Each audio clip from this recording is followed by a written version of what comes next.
ಬಿಹಾರದಲ್ಲಿ ನಿತೀಶ್ ಕುಮಾರ್ ನಂತರ ಜೆಡಿಯು ಹೊಣೆ ಅವರ ಪುತ್ರ ನಿಶಾಂತ್ ಹೆಗಲಿಗೆ ಇರುತ್ತಾ? ರಾಜಕೀಯದಿಂದ ದೂರವೇ ಇದ್ದಂತಿರುವ ನಿಶಾಂತ್ ಅವರನ್ನ ಒಳಗೆ ಕರೆತರೋಕೆ ಜೆಡಿಯು ಮಾತ್ರವಲ್ಲದೆ ಬಿಜೆಪಿ ಕೂಡ ಬಯಸ್ತಾ ಇದೆಯಾ? ನಿತೀಶ್ ಅವರ ಮತ ಬ್ಯಾಂಕ್ ಅನ್ನ ತನ್ನ ಪಾಲಿಗೆ ಭದ್ರವಾಗಿಸಿಕೊಳ್ಳೋಕೆ ಬಿಜೆಪಿ ನಿಶಾಂತ್ ಅವರ ಕಡೆ ನೋಡ್ತಾ ಇದೆಯಾ? ನಿಶಾಂತ್ ರಾಜಕೀಯ ಪ್ರವೇಶವಾದ್ರೆ ಪಕ್ಷಕ್ಕಾಗಿ ಕೆಲಸ ಮಾಡ್ತಾರಾ ಅಥವಾ ಸರ್ಕಾರ ಸೇರ್ತಾರಾ? ಅಮಿತ್ ಶಾ ನಿವಾಸದಲ್ಲಿ ಒಂದು ಸಣ್ಣ ಸಭೆ ನಡೆಯಿತು. ಅಮಿತ್ ಶಾ ಸೇರಿ ಒಟ್ಟು 3 ಜನ ಇದ್ರು. ಉಳಿದ 2 ಪಾಟ್ನಾದಿಂದ ಬಂದಿದ್ರು. ಚರ್ಚೆ ಬಿಜೆಪಿ ಬಗ್ಗೆ ಆಗಿರದೆ ನಿತೀಶ್ ಕುಮಾರ್ ನಂತರ ಬಿಹಾರದಲ್ಲಿ ಏನು ಅನ್ನೋದರ ಬಗ್ಗೆ ಇತ್ತು ಅಂತ ಹೇಳಲಾಗ್ತಿದೆ. ಅಮಿತ್ ಶಾ ಅವರ ಮನೆಯಲ್ಲಿ ನಡೆದ ಸಭೆಯಲ್ಲಿ 2 ಉನ್ನತ ಜೆಡಿಯು ನಾಯಕರು ಹಾಜರಿದ್ದರು. ಒಬ್ಬರು ಮೋದಿ ಸರ್ಕಾರದಲ್ಲಿ ಸಚಿವರಾಗಿರುವ ಲಲ್ಲನ್ ಸಿಂಗ್ ಅಂತಾನೂ ಕರೆಯಲಾಗುವ ರಾಜೀವ್ ರಂಜನ್ ಸಿಂಗ್, ಇನ್ನೊಬ್ಬರು ಪಕ್ಷದ ಹಂಗಾಮಿ ರಾಷ್ಟ್ರೀಯ ಅಧ್ಯಕ್ಷ ಸಂಜಯ್ ಝಾ. ನಿತೀಶ್ ಕುಮಾರ್ ಬಗ್ಗೆ ನಿಮ್ಮ ಯೋಜನೆಗಳೇನು ಅಂತ ಅಮಿತ್ ಶಾ 2 ನಾಯಕರನ್ನ ಕೇಳಿದ್ದಾರೆ ಅಂತ ವರದಿಯಾಗಿದೆ. ಅಂದ್ರೆ ಅನಾರೋಗ್ಯದ ಕಾರಣ ನಿತೀಶ್ ಸಿಎಂ ಸ್ಥಾನದಿಂದ ಕೆಳಗಿಳಿದ್ರೆ ಏನು? ನಿತೀಶ್ ಕುಮಾರ್ ಅವರ ಮಗ ನಿಶಾಂತ್ ಕುಮಾರ್ ಅವರನ್ನ ಉಪಮುಖ್ಯಮಂತ್ರಿ ಮಾಡಬಹುದೇ?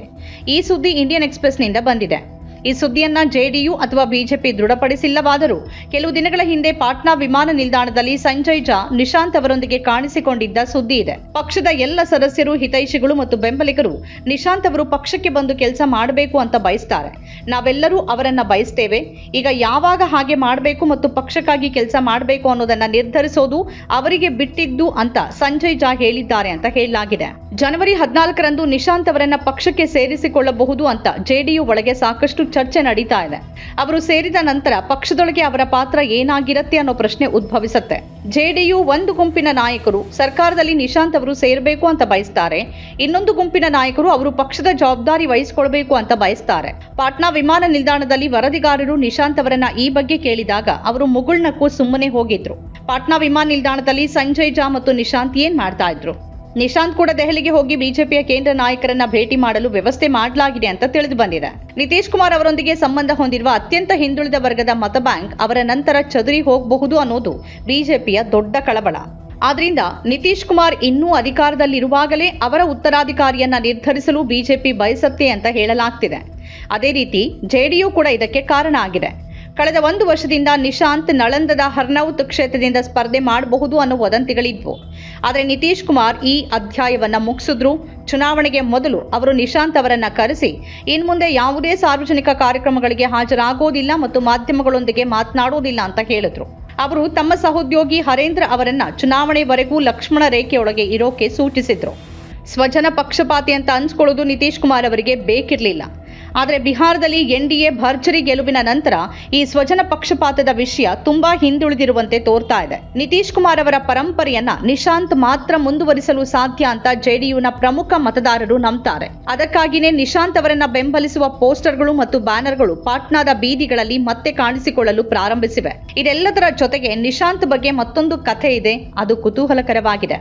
ಬಿಹಾರ ರಾಜಕೀಯದಲ್ಲಿ ನಿತೀಶ್ ಕುಮಾರ್ ಅವರೊಂದಿಗೆ ಸಾಮಾನ್ಯವಾಗಿ ಕಂಡುಬರುವ 4 ನಾಯಕರಲ್ಲಿ 3 ಮೇಲ್ಜಾತಿಯವರು. ಅವರು ಯಾರು ಅಂತಂದ್ರೆ ಸಂಜಯ್ ಝಾ, ಲಲ್ಲನ್ ಸಿಂಗ್ ಮತ್ತು ವಿಜಯ್ ಚೌಧರಿ. 4ನೇ ನಾಯಕ ದಲಿತ ಸಮುದಾಯದ ಅಶೋಕ್ ಚೌಧರಿ. ಸಾಮಾಜಿಕ ಸಮೀಕರಣಗಳ ದೃಷ್ಟಿಕೋನದಿಂದ ನಿತೀಶ್ ನಂತರ ಇವರಲ್ಲಿ ಯಾರೂ ನೈಸರ್ಗಿಕ ಆಯ್ಕೆಯಾಗಲು ಸಾಧ್ಯವಿಲ್ಲ.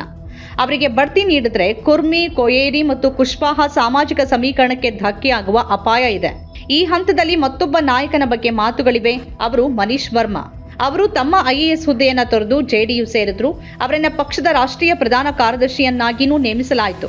ನಿತೀಶ್ ಕುಮಾರ್ ಅವರ ಜಾತಿಗೆ ಸೇರಿದವರಾದ ಕಾರಣ ಪಕ್ಷ ಅವರನ್ನ ಸ್ವಾಗತಿಸತ್ತೆ ಅಂತ ಮನೀಶ್ ವರ್ಮಾ ನಂಬಿದ್ರು. ಬಿಹಾರ ಪ್ರವಾಸ ಮಾಡುವ ಮೂಲಕ ಜನರನ್ನ ಪಕ್ಷದೊಂದಿಗೆ ಸಂಪರ್ಕಿಸಲು ಮನೀಶ್ ಅಭಿಯಾನ ಪ್ರಾರಂಭಿಸಿದ್ರು. ಆದರೆ ಅದನ್ನ ಮಧ್ಯದಲ್ಲಿಯೇ ನಿಲ್ಲಿಸಲಾಯಿತು. ನಿತೀಶ್ ಕುಮಾರ್ ಸೇರಿದಂತೆ ಎಲ್ಲ ಪ್ರಮುಖ ನಾಯಕರು ಪ್ರಚಾರದಲ್ಲಿ ನಿರತರಾಗಿದ್ದಾಗ ಅವರು ವಿಧಾನಸಭೆ ಚುನಾವಣೆಯಲ್ಲಿ ಮಹತ್ವದ ಪಾತ್ರ ವಹಿಸಲಿಲ್ಲ. ಮನೀಶ್ ವರ್ಮಾ ತಮ್ಮ ಹೆಚ್ಚಿನ ಸಮಯವನ್ನ ನಿಶಾಂತ್ ಅವರೊಂದಿಗೆ ಕಳೆದ್ರು. ವರ್ಮಾ ಅವರು ನಿಶಾಂತ್ಗೆ ಬಿಹಾರ ರಾಜಕೀಯ ಮತ್ತು ಅದರ ಸಾಮಾಜಿಕ ರಾಜಕೀಯ ಇತಿಹಾಸದ ಕುರಿತು ಹಲವಾರು ಪುಸ್ತಕಗಳನ್ನ ಓದಲು ನೀಡಿದ್ರು ಅಂತ ಹೇಳಲಾಗುತ್ತೆ. ನಿಶಾಂತ್ ಅವರೊಂದಿಗಿನ ಮನೀಶ್ ನಿಕಟತೆಯ ಕುರಿತು ಚರ್ಚೆಗಳು ಕೂಡ ಪ್ರಾರಂಭವಾದವು. ಆದರೂ ನಿಶಾಂತ್ ಅವರ ಪಾತ್ರ ಇಲ್ಲಿವರೆಗೆ ಸೀಮಿತವಾಗಿದೆ. ಅವರು ಇಲ್ಲಿವರೆಗೆ ವಿವಾದಗಳಿಂದ ದೂರ ಉಳಿದಿದ್ದಾರೆ ಮತ್ತು ಸರಳ ಮತ್ತು ನಿರಾಳವಾಗಿ ಕಾಣ್ತಾರೆ. ನಿತೀಶ್ ಕುಮಾರ್ ಅವರ ರಾಜಕೀಯ ಪರಂಪರೆ ಮುಂದುವರಿಸಲು ಅವರೊಬ್ಬರೇ ಸಮರ್ಥರು ಎಂಬ ಭಾವನೆ ಅವರ ಸುತ್ತಲೂ ಸೃಷ್ಟಿಯಾಗಿದೆ. ಇದು ಭಾರತೀಯ ರಾಜಕೀಯದ ವಾಸ್ತವ. ಒಬ್ಬ ನಾಯಕನ ವರ್ಚಸ್ಸಿನ ಮೇಲೆ ಪಕ್ಷವನ್ನ ನಿರ್ಮಿಸಿದ್ರೆ ಹೊರಗಿನವರನ್ನ ಉತ್ತರಾಧಿಕಾರಿಯಾಗಿ ಸ್ವೀಕರಿಸಲಾಗೋದಿಲ್ಲ. ಕುಟುಂಬದ ಸದಸ್ಯರು ಮಾತ್ರ ಅವರ ಸ್ಥಾನವನ್ನ ಪಡೆಯಬಹುದು. ಮುಲಾಯಂ ಸಿಂಗ್ ಯಾದವ್, ಲಾಲು ಯಾದವ್ ಮತ್ತು ಕರುಣಾನಿಧಿ ಅವರ ಪಕ್ಷದಿಂದ ನಮಗೆ ಉದಾಹರಣೆಗಳಿವೆ. ಹಾಗಾದ್ರೆ ನಿಶಾಂತ್ ಜೆಡಿಯು ಪ್ರವೇಶ ಖಚಿತಾನ? ಈಗ ಇಲ್ಲಿರುವ ದೊಡ್ಡ ಪ್ರಶ್ನೆ ಏನು ಅಂದ್ರೆ, ಅವರ ಉತ್ತರಾಧಿಕಾರಿ ಆಗೋಕೆ ಅವರಿಗೆ ಸಾಂಸ್ಥಿಕ ಶಕ್ತಿ ಇದೆಯಾ ಅನ್ನೋದು. ಅವರು ಪಕ್ಷದ ಕೆಲಸಕ್ಕೆ ನಿಲ್ತಾರೋ ಅಥವಾ ಸರ್ಕಾರವನ್ನ ಸೇರ್ತಾರೋ? ನಿತೀಶ್ ಕುಮಾರ್ ಸಿಎಂ ಆಗಿರುವಾಗ ನಿಶಾಂತ್ ಸರ್ಕಾರ ಸೇರುವ ಸಾಧ್ಯತೆ ಕಡಿಮೆ ಅಂತಾನೆ ಹೇಳಲಾಗ್ತಿದೆ. ಅಂತಹ ಪರಿಸ್ಥಿತಿಯಲ್ಲಿ ಅವರಿಗೆ ಜೆಡಿಯುನಲ್ಲಿ ಕೆಲವು ಪ್ರಮುಖ ಜವಾಬ್ದಾರಿಗಳನ್ನ ನೀಡುವ ಸಾಧ್ಯತೆ ಹೆಚ್ಚು. ನಿತೀಶ್ ಸ್ವತಃ ಮುಖ್ಯಮಂತ್ರಿ ಹುದ್ದೆಯನ್ನ ತೊರೆದ್ರೆ ಮಾತ್ರ ನಿಶಾಂತ್ ಸರ್ಕಾರದಲ್ಲಿ ಸ್ಥಾನ ಪಡೆಯಬಹುದು.